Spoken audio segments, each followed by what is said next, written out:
আমেরিকায় এসে আপনি অ্যাসাইলাম করেছেন। এখন আপনি চিন্তা ভাবনা করছেন যে ৬ মাস পরে যেহেতু আপনার সোশ্যাল সিকিউরিটি এবং ওয়ার্ক পারমিট কার্ড আসবে, তারপর আপনি কাজে যেতে পারবেন।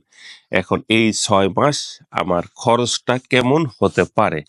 ভাই এখন আমি তো আর জানি না, আর আপনি উল্লেখও করেন নাই আপনি কোন এরিয়া আছেন। এখন আপনি যদি নিউ ইয়র্কে বা অন্য কোনো স্টেটে থেকে থাকেন তাহলে একেক স্টেটে একেক রকম। তবে নিউ ইয়র্কে যেটার হিসাব, যেহেতু আমি নিউ ইয়র্কে বসবাস করি, নিউ ইয়র্কের হিসাব অনুযায়ী যদি আপনি ভালো পরিবেশে আপনি একা থাকেন কিংবা ফ্যামিলি নিয়ে যদি আপনি থেকে থাকেন তাহলে আপনার ২ থেকে $২,৫০০ বা সর্বোচ্চ $৩,০০০ মতন আপনার খরচ যেতে পারে।